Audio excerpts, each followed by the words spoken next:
Allah akan mengampuni dosa-dosanya itu. Ghufira lahu ma bainahu wa bainal Jum'ah. Bayangkan kalau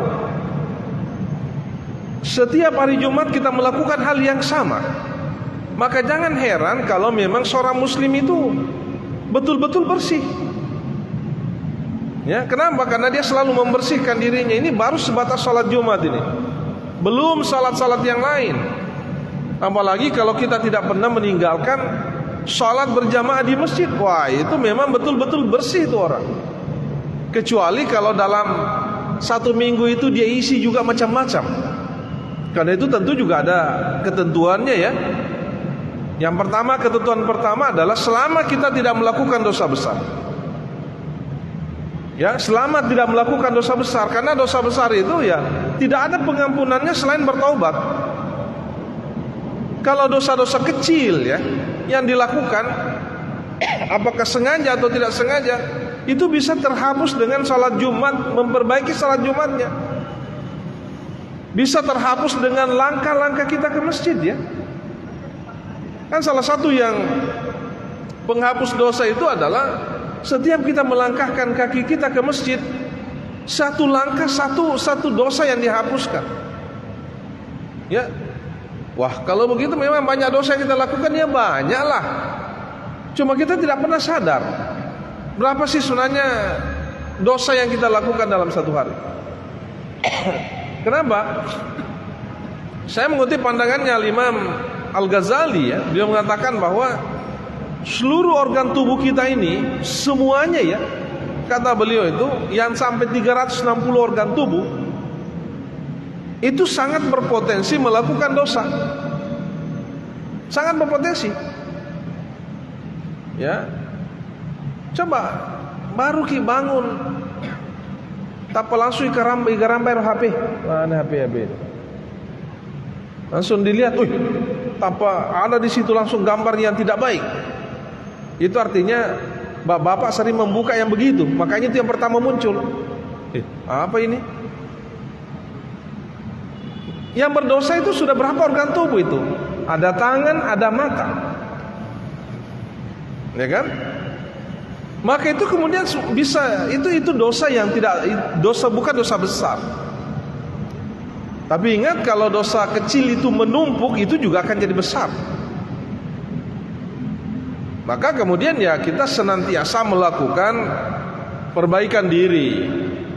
Perbaikan diri kita ya baru kita memulai berwudu, baru mencuci tangan, ya sudah dosa-dosa yang dilakukan oleh tangan kita itu sebenarnya itu sudah dihapuskan oleh Allah. Kemudian berkumur-kumur dan seterusnya. Apa yang dilakukan oleh lidah kita, mulut kita itu dihapus oleh Allah. Apalagi kalau sudah melangkahkan kaki. Apalagi kemudian setiap Jumat pergi salat Jumat.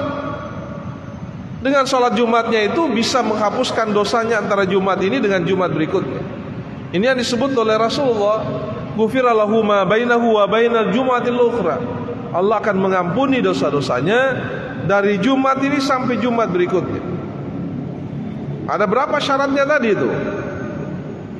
Berwudu dengan baik, menyempurnakan wudunya. Ya, kalau menyempurnakan wudu hadirin jamaah, tentu bukan sekedar berwudu.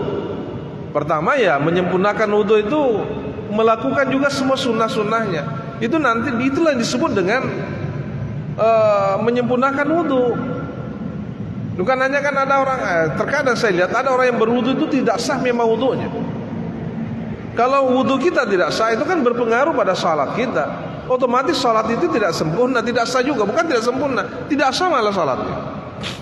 Kalau ada orang yang tidak sempurna wudunya, dia berwudu masih ada yang tidak basah, itu tidak sah wudunya tuh. Ya kan? Ada kan orang berwudu dikasih aku bawa ruhan, tidak basah di bagian ini. Bagaimana mau diampuni dosa-dosanya kalau begitu? Ya kan? Sementara apa yang diperlukan, yang diwajibkan untuk kita basuh dalam wudu itu mereka tidak lakukan. Sempurnakan wudunya dulu. Makanya di hadis berikutnya dikatakan man tawadda fa ahsanal wudu.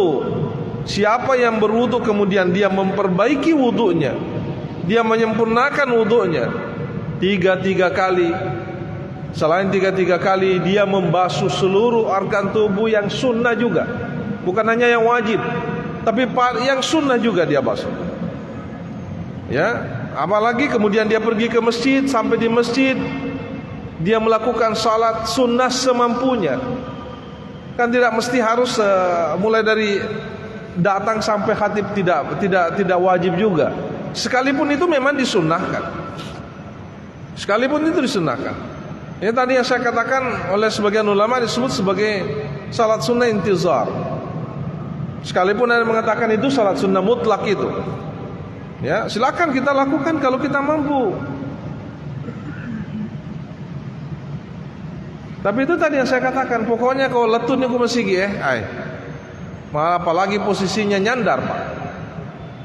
Enak sekali. Sandre-sandre kau lirin mesti enak sekali itu. Ya. Kemudian tidur. Apalagi saya curiga nanti Jumat besok ini, mungkin juga mulai dari kemarin, megalada makasitin ronda, Pak, makasingi karpe. Ya, wah, tambah enak ini tidurnya ini. Ya. Ada kipas, wah ya, ada kipas lagi ya tambah. Tambah enak ini tidur kalau begini. Ada kipas, enak sekali ada tambah. Ya. Ini terlalu memanjakan sebenarnya jamaah, tapi tetap matu itu ya matur bawang kayak boleh. Itu tuh matur. Jarang juga yang.